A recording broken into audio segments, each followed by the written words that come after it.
Welcome. This is a global historical view of the coronavirus pandemic, a series by the Toynbee Prize Foundation.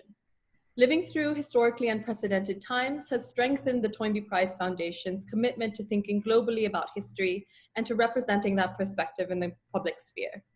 In this multimedia series on the COVID-19 pandemic, we will be bringing global history to bear in thinking through the raging coronavirus and the range of social, intellectual, economic, political, and scientific crises triggered and aggravated by it. I'm Dr. Nicole Kuhn-Hingaboitis, Executive Director of the Toynbee Prize Foundation and Research Fellow at Cambridge. Today, I have the great pleasure of speaking to Priscilla Wald, our Florence Brinkley Distinguished Professor of English at Duke University. Professor Wald teaches US literature and culture from the mid-18th to mid-20th centuries, and among other editorial and professional roles, she is co-editor of the journals American Literature and the America in the Long 19th Century book series at NYU Press. Her research centers on the narratives of medicine, science, science fiction, the environment, and law. Her most recent book, Contagious, Cultures, Carriers, and the Outbreak Narrative, examines the idea of contagion and its evolution at the intersection of medicine and myth. Thank you for taking the time to join us today from Durham. Thank you, my pleasure. In your book, you discuss what you call outbreak narratives and write that, quote, following the introduction of HIV in the mid-1980s, accounts of newly surfacing disease began to appear with increasing frequency in scientific publications and the mainstream media worldwide. The repetition of particular phrases, images, and storylines produced a formula that was amplified by the extended treatment of these themes in the popular novels and films that proliferated in the mid-1990s.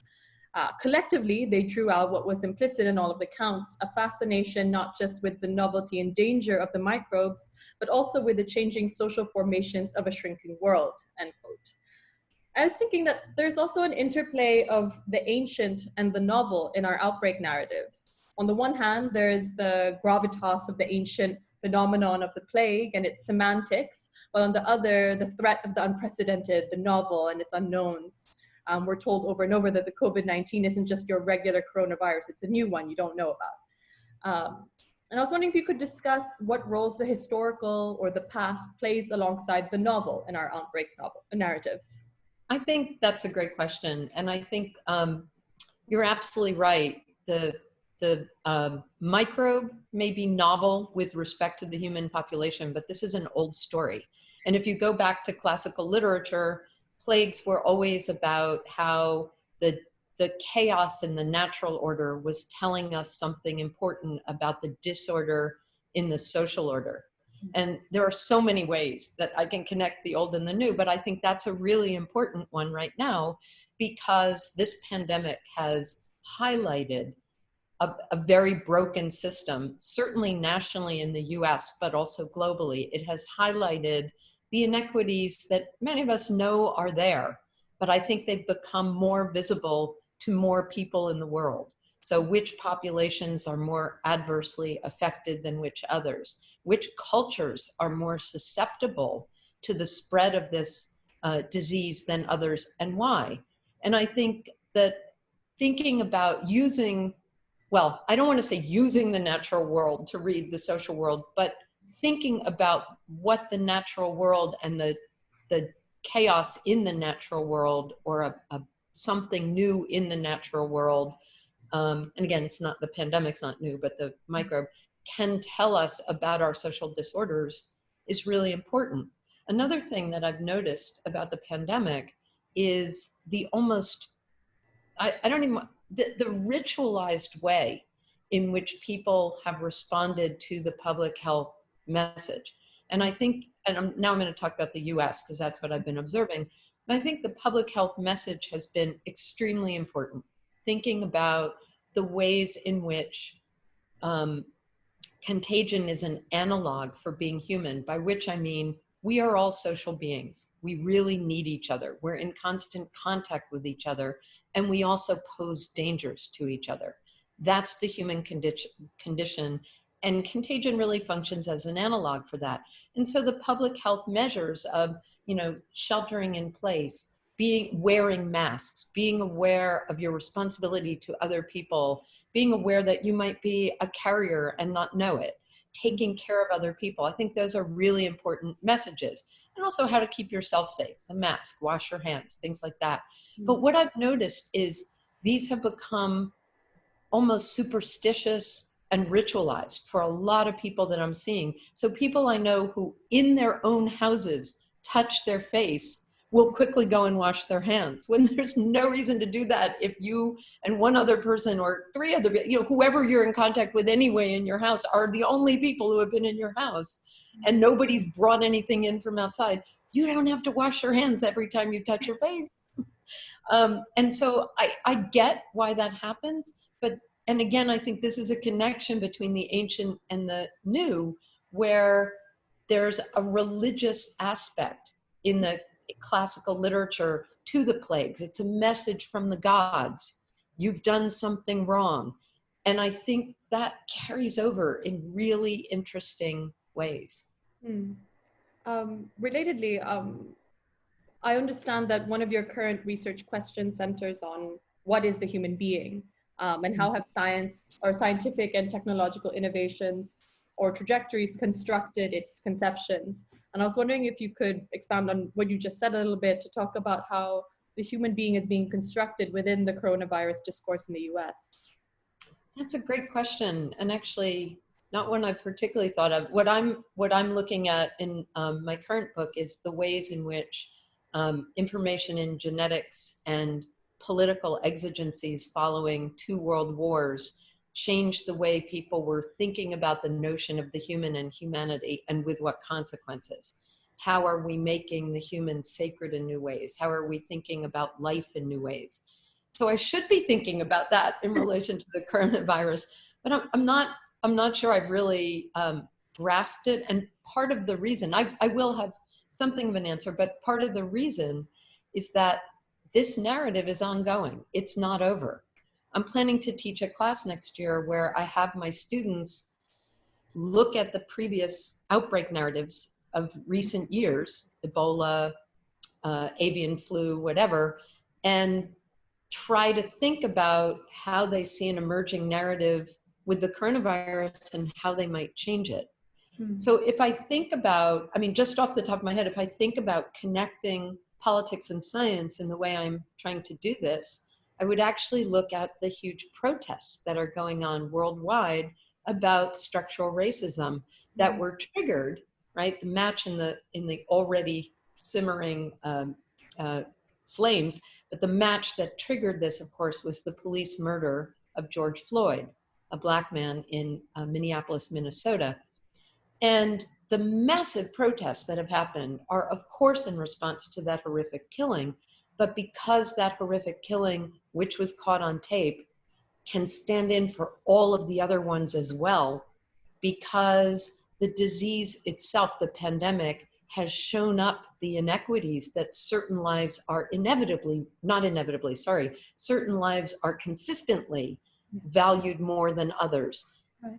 I'll stick with the US, but this has global implications. The structural racism is so apparent. And again, those of us who have been studying this is nothing new, but it's become so visible because of the higher mortality rates among Black and brown people, the higher morbidity rates, the more severe economic consequences. These are not equitably distributed. And these are all part and parcel of how we think about the human. What coronavirus is certainly making clear, once again, not new, but very visible, is that human does not encompass everybody it should encompass. And one of the things I've been looking at in my work is the rise of human rights, to try to imagine a way to include everybody equally, flawed though it was. That's what the original debates were about. How do we do this? And I think the pandemic is showing us yet again how much we failed and how far we still have to go.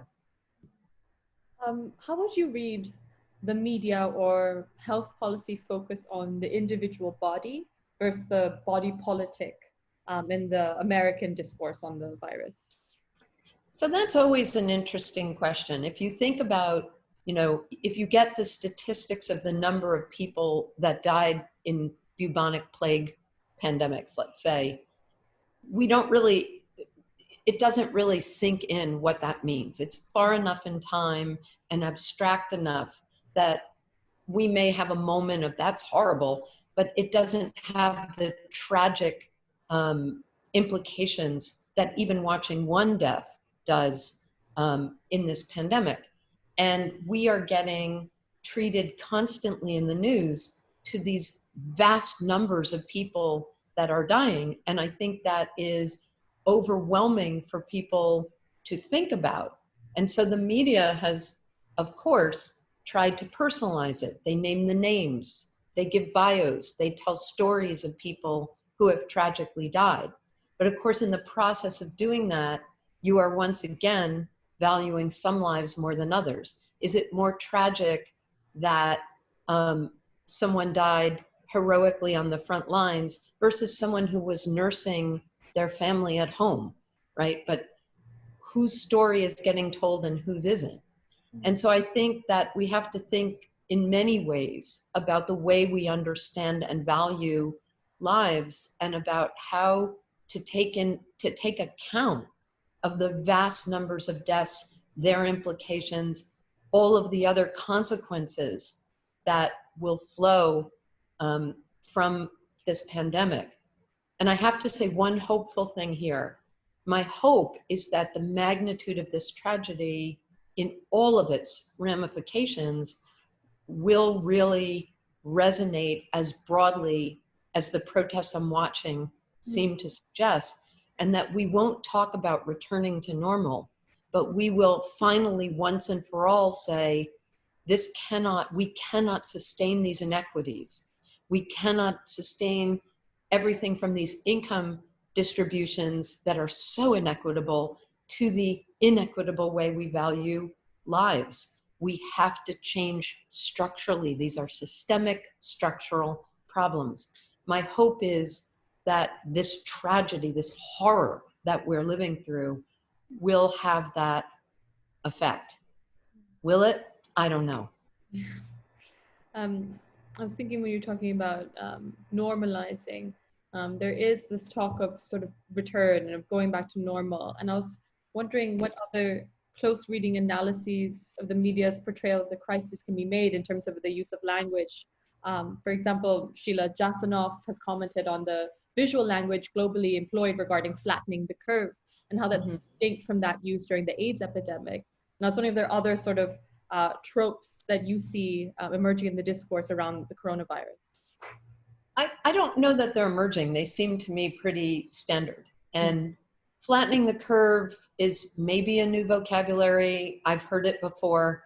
The maps that we see showing the spread, those are pretty standard for showing how a disease is working, which is really an emblem of globalization and the interactions, the circulation of people and goods, because of course we are the carriers, all of us, of this microbe. We are the ones circulating it.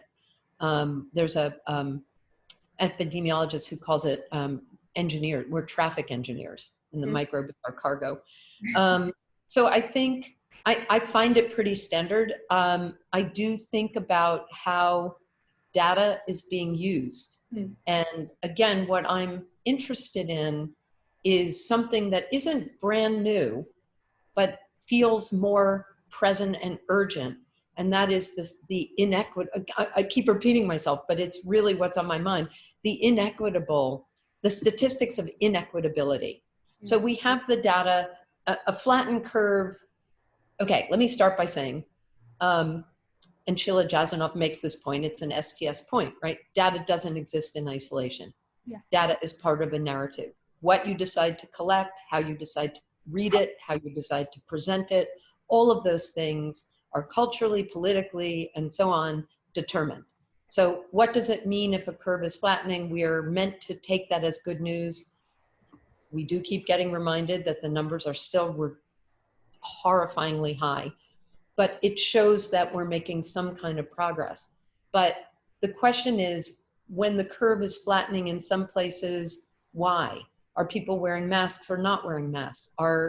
Is testing being done or not being done? So there are so many factors that go into that.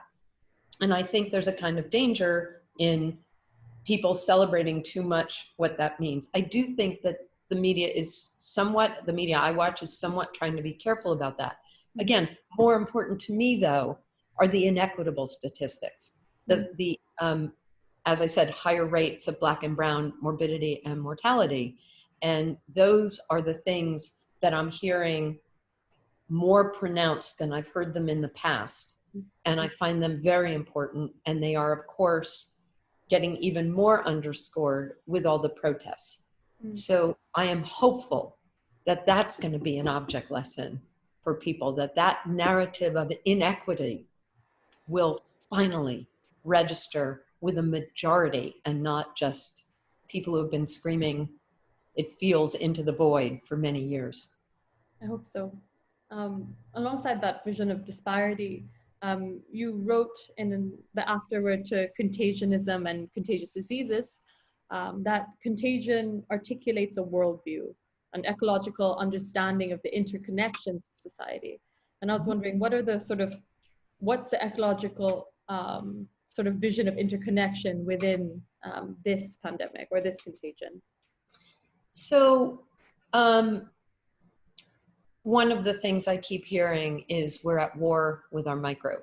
And that is a standard metaphor. Scientists will talk about microbial warfare.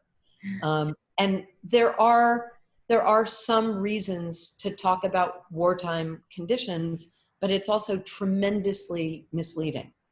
And it denies the ecological analysis of what's happening and the human responsibility. It also makes ready stigmatize. It makes it very easy to stigmatize, right? If you talk about, so to go back a little bit, there's an epidemiologist, virologist, guy named Joshua Lederberg, who talked about how difficult it is for human beings to really accept Darwin's lesson, right? That we are not here for indefinitely. We're not a telos. Well, we might be, but that will be our doing. That, you know, we are subject to evolution. We are part of nature. And one of the things I'm looking at in my current work is how that created a kind of us-them between humanity and nature, kind of both simultaneous worship and demonization of nature, but somehow human beings being outside of it. And that's a very dangerous belief, because one of the things that this shows us is how interconnected we are, not just as human beings, but with our animals, with our microbes. I mean, how did this microbe get into the human population? Through an animal, right? Probably eating or butchering or something, an animal. So we are so interconnected with all of the life forms on the planet, and the pandemic is showing us the implications of that.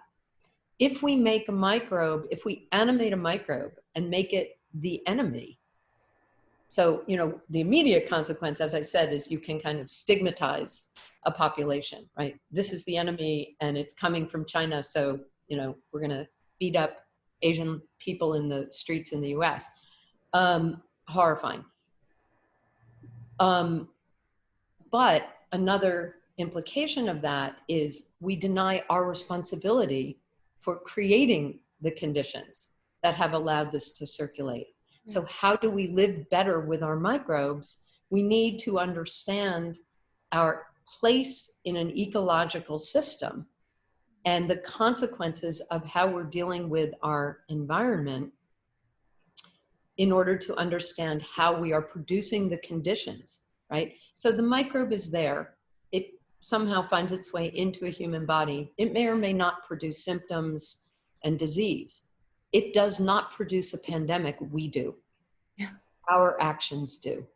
And that requires an understanding of an of ecology, of how we are, where we are in nature, part of nature. Nature's not a them to our us. Mm-hmm. It's a whole. Brilliant. I can't think of a better note to end on than that expansive understanding of our ecological place. So I want to say thank you so much for lending us your expertise and your thoughts. I'm delighted. Thank you. Thanks for asking.